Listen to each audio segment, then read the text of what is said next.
Hola a todos, bienvenidos a Reaprendiendo de Lípidos, este ciclo formativo gracias a una beca no condicionada de Novartis que tantas alegrías y conocimiento nos está aportando.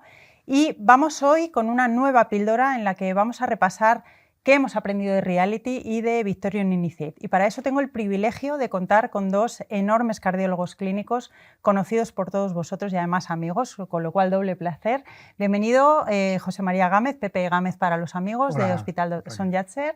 Y bienvenido el doctor Vivencio Barrios del Hospital Ramón y Cajal. Gracias, Raquel, encantado de estar aquí. Igualmente.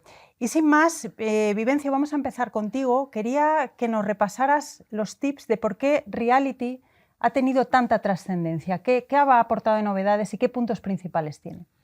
Bueno, realmente Reality es uno de esos grandes estudios que tiene un impacto mediático impresionante. Realmente vimos, y eso del Reality realmente suena además como concordancia, vimos un impacto importante en los medios, aparecieron múltiples notificaciones en la prensa médica hablando de la importancia que tenía los datos de Reality. ¿Qué es Reality? Reality es un estudio retrospectivo en el cual se analiza los eventos cardiovasculares de pacientes que tienen o enfermedad cardiovascular aterosclerótica o hipercolesterolemia familiar. Y todo eso es un registro de vida real, con lo cual tiene la importancia y el encanto de que son datos realmente objetivos desde el punto de vista de que los médicos no sabían que se iba a hacer ese registro. Es una información basada en una base de datos de casi 2 millones de sujetos y, como digo, el impacto mediático ha sido tan importante como que incluso en el Congreso de Cardiología Preventiva el año pasado, por uno de los candidatos a la presidencia de la Sociedad Europea de Aterosclerosis, se presentó justo los datos que habíamos presentado unos meses antes en el Congreso Europeo de Cardiología. Tenemos ya una primera publicación, o tuvimos una primera publicación, porque ya hay una segunda,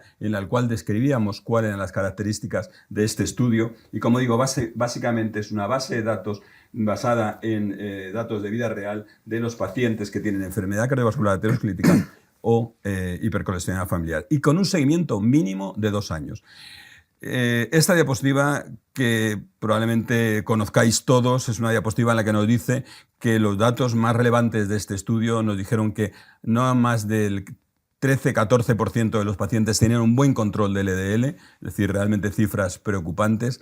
Pero no solamente eran preocupantes por el bajo nivel de control del LDL, sino que además eso conllevaba unas consecuencias clínicas, porque a los 2 años un 25% de los pacientes habían tenido otro evento cardiovascular, incluso un 9% había fallecido. Así que ese mal control del LDL de alguna manera tiene una relación clara con la consecuencia clínica de eventos cardiovasculares, incluso mortalidad. En definitiva, Reality es un grupo de gente trabajando en conjunto, es un grupo que realmente congrega a médicos, especialistas de cardiología y atención primaria trabajando por un proyecto común, que es poner encima de la mesa los datos reales del control de la hipercolesterolemia en nuestro país en poblaciones específicas como aquellas que tienen enfermedad cardiovascular o hipercolesterolemia familiar. Realmente una familia entera trabajando en este proyecto es lo que ha dado lugar a que Reality sea un estudio tan importante y tan impactante en nuestra comunidad científica. Desde luego, Vivencio, y la verdad es que no había ningún precedente de algo parecido en nuestro país ni en muchos países europeos, ¿no? Vida real, casi 2 millones de registros médicos de 7 comunidades autónomas españolas, y la verdad es que no para de darnos datos impactantes. Estos primeros, desde luego, son ya de mucho calado, pero acabamos de analizar los datos de lo que supone económicamente la enfermedad cardiovascular, ¿no, Pepe? Pues así es, Raquel. Quisimos avanzar en el estudio de esta población que ha comentado Vivencio y quisimos ver qué impacto económico tiene la enfermedad cardiovascular en el seguimiento de estos pacientes. Y para eso estudiamos el uso de recursos sanitarios en España para este perfil de pacientes. ¿Cómo lo calculamos? Pues primero calculamos los costes directos, es decir, los costes médicos, tanto de visitas a los diferentes especialistas, al médico de atención primaria, pruebas diagnósticas desde análisis de sangre, eco de estrés, cardiorresonancia, TAC de coronarias, el coste de los procedimientos terapéuticos, desde el intervencionismo percutáneo quirúrgico, pasando por la endarterectomía, trombectomía o incluso la rehabilitación de los pacientes con enfermedad cerebrovascular, porque lamentablemente pues ya tú lo sabes mejor que nadie, ¿no? La poca indicación de rehabilitación cardíaca y menos que eso se registre, ¿no? Y también calculamos pues, el coste en fármacos hipolipemiantes y fármacos que se administraban además a estos pacientes por otros motivos. Y eso nos dan unos costes directos o costes médicos, que son el coste de cada recurso, pues lo multiplicamos por los recursos utilizados. Y también calculamos unos costes indirectos en términos de pérdida de productividad, que se consensuó que eran los días que esos pacientes habían estado de baja, por el precio del salario medio español diario, ¿no? Eso nos da unos costes indirectos de pérdida de productividad. Y eso es uno de los valores también de este análisis de costes que estamos analizando más allá de los costes médicos. Y además también calculamos unos costes de pérdida de productividad, pero por muerte prematura. ¿Qué es esto? Pues establecimos que la muerte prematura en días es aquella que se da antes de los 65 años como edad media de jubilación en España. Y esos días por perdidos de vida, por muerte prematura, los multiplicamos por el salario medio diario español, de manera que el coste total de los gastos indirectos es la suma de esa pérdida de productividad por días de baja, bien sea temporal o bien sea permanente, sumado a la pérdida de productividad por muerte prematura. Por tanto, el coste medio por paciente es la suma de esos costes directos o costes médicos más los costes indirectos por pérdida de productividad. Y para eso, pues, claro, nos basamos en una tabla en base a los diferentes criterios, diferentes precios de las diferentes comunidades autónomas, además de las mutuas y aseguradoras. Establecimos una media que podía ser desde una visita al médico de atención primaria establecida en el año 2021 en 49 euros y 17 céntimos, hasta, por ejemplo, un TAC de coronarias, 240 euros. Pues bien, con eso, ¿qué resultados obtuvimos? Pues que en el seguimiento, en el primer año,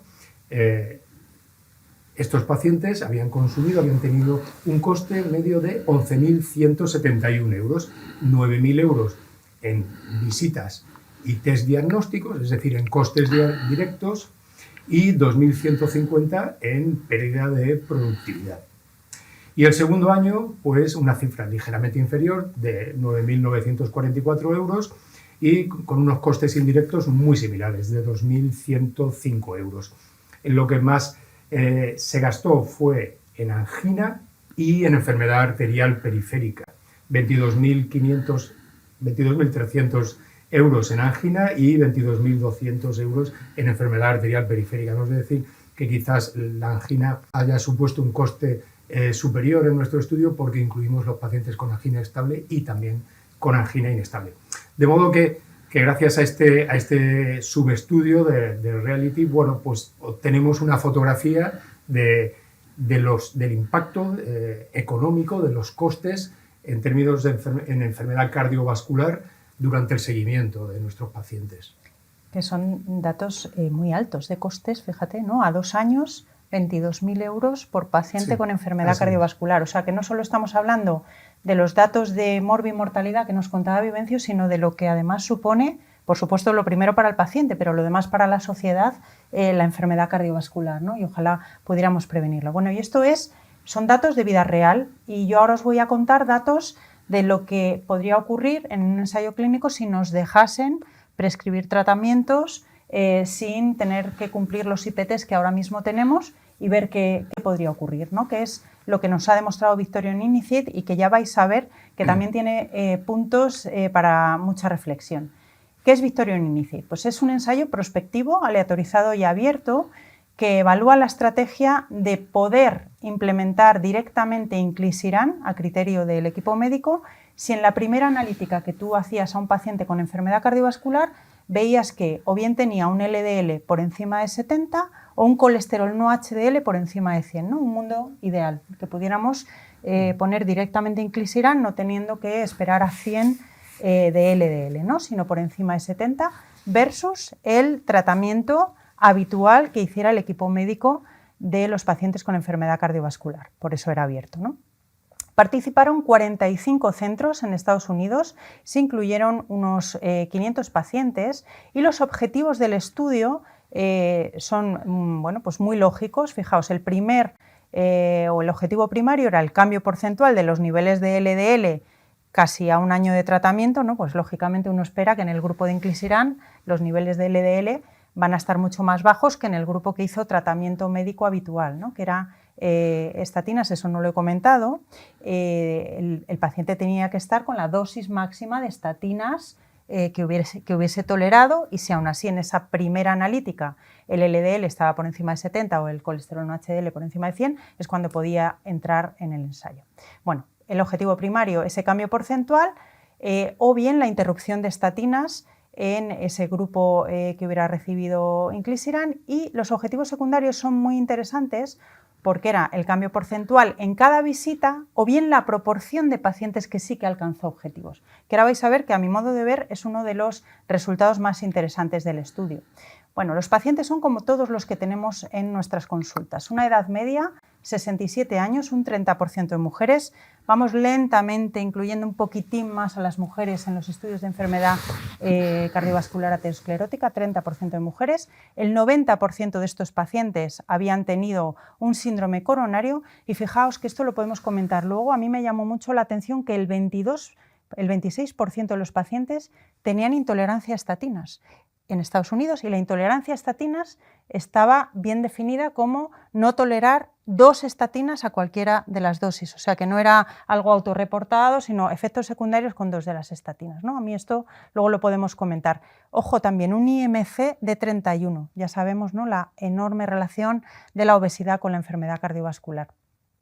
El LDL de los pacientes estaba casi en 100, el colesterol no HDL en 120, y fijaos la poquita combinación que había en los pacientes de este ensayo, ¿no? Estatinas y ezetimiba menos de un 2% prácticamente, que esto también lo podemos comentar. Solo se exigía dosis máxima de estatina tolerada, no estatina y ezetimiba, para poder poner inclisiran e incluir al paciente en el brazo de inclisiran. Bueno, lógicamente el brazo de inclisiran tuvo un resultado aplastante en cuanto a reducción de LDL, más de un 60%, pero fijaos la poca reducción en el tratamiento médico habitual, que es lo que todos estamos haciendo a diario en la consulta. Tan solo un 7% de reducción después de esa primera analítica de un paciente con enfermedad cardiovascular como el del Reality, en el que vemos que no está controlado, ¿no? Y tan solo conseguimos controlar a un 7% más.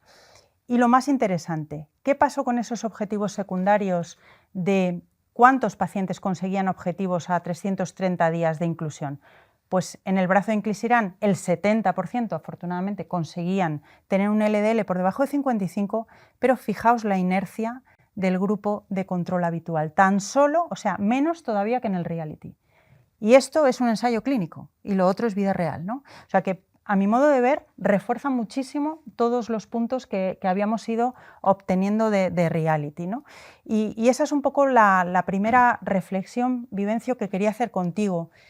Porque a veces se nos dijo, madre mía, qué poco control, ¿no?, en Reality, vida real. Bueno, pues aquí tenemos un ensayo clínico y vemos que la inercia está ahí, que solo conseguimos tener a un 9% de pacientes en objetivos, incluso en un ensayo clínico, ¿no?, aunque sea abierto. ¿Qué te parece?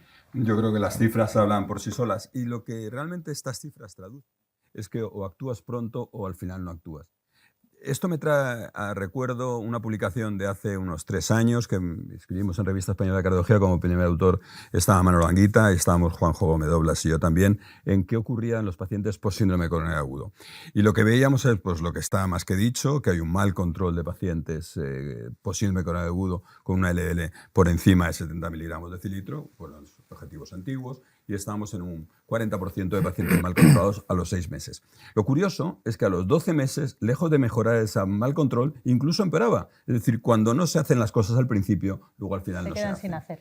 Este es el ejemplo que realmente el Victor Insight nos ha dicho. Si actuamos rápido, somos eficaces y somos eficientes. Si no actuamos al principio, probablemente estemos perdiendo un tiempo precioso y va a ser algo irrecuperable, porque la inercia terapéutica al final marca el tratamiento de estos pacientes. Sin ninguna duda, ¿no? Y ojalá tuviéramos tratamientos potentes con niveles más bajos de LDL, pero aunque no los tengamos, hay muchas cosas que podemos hacer también, ¿no? No nos quedemos con esa inercia en el grupo de tratamiento médico habitual, ¿no? Eso es muy importante, porque probablemente cuando estéis escuchando esto penséis, bueno, sí ya, pero como no puedo hacer un tratamiento de inclisiran desde el principio, realmente a mí esto no me traduce nada en la práctica clínica. Yo creo que sí que enseña. Enseña que hay que ser intensivo en el tratamiento desde el principio, que no puedes tratar con inclisiran de entrada, que evidentemente no puedes con las condiciones actuales de financiación, pues empiezas con terapia combinada pronto y rápidamente te das cuenta si el paciente está bien controlado o no e intentas pasarle a un tratamiento concreto, como puede ser inclisiran, para controlarle su LDL. Eso es, ¿no? Es decir, actuar rápido es algo que realmente se traduce en beneficios clínicos. Y combinar lo que puedas, ¿no? Que hasta la fecha estábamos viendo aquí que tenían menos de un 2% de combinación, ¿no? Evidentemente, rápido, por eso decía el tratamiento combinado de inicio y a partir de aquí empezamos a trabajar. Eso es. Pepe, la verdad es que yo los datos económicos me impresionaron, pero cuando además desgranas un poquito, ves que uno pensaría que en lo que es más caro el paciente con enfermedad cardiovascular quizás es en el tratamiento que recibe. Y resulta que eso solo ocupa un 10% de ese gasto, ¿no? Que eso es algo, yo creo que muy importante para los que nos estén escuchando, ¿no? Sí, así es. Bueno, no llega al 10% del gasto total en el seguimiento a 2 años y además no deja de ser paradójico que algo que supone menos del 10% del gasto luego nos tengamos que estar los prescriptores sometidos a tantas restricciones, ¿no? Y además yo creo que es un error. Es verdad que esto es un seguimiento a 2 años y los fármacos son crónicos para toda la vida. Sin embargo, no deja de ser una inversión. Es decir, ese gasto inferior al 10%, incluyendo también los antianginosos y otros fármacos que no solo son terapia hipolipemiante, es una inversión a largo plazo porque va a reducir las recurrencias, la mortalidad y, por tanto, el coste directo e indirecto. Por tanto, pues sí, es paradójico. Desde luego, bueno, los que me conocéis, ¿no? Ya sabéis, y los que trabajamos en prevención, siempre decimos que es mucho mejor gastar en prevención que gastar en tratamiento, ¿no? Y sabéis que acabamos de reflejar lo que ocurre en las unidades de rehabilitación cardíaca, que ya sabemos que no todo el mundo tiene unidades, pero eso tampoco te exime de hacer todo tu trabajo lo mejor posible, ¿no? Aunque no tengas una unidad de rehabilitación cardíaca, trabaja lo mejor posible los lípidos y globalmente todos los factores de riesgo. Bueno, en las unidades de rehabilitación cardíaca el 70% de los pacientes se marchan de la unidad controlados, ¿no? O sea que hay muchas cosas que podemos hacer. Vosotros sois unos cardiólogos clínicos excelentes y un poco para finalizar este espacio yo os había retado a que con una frase cambiemos la enfermedad cardiovascular. ¿Quién quiere empezar? Pues si queréis que empiece yo, diré que hay que actuar deprisa. Yo creo que este es el ejemplo de cómo actuando deprisa funcionan las cosas. Y el ejemplo de la rehabilitación cardíaca es absolutamente paradigmático.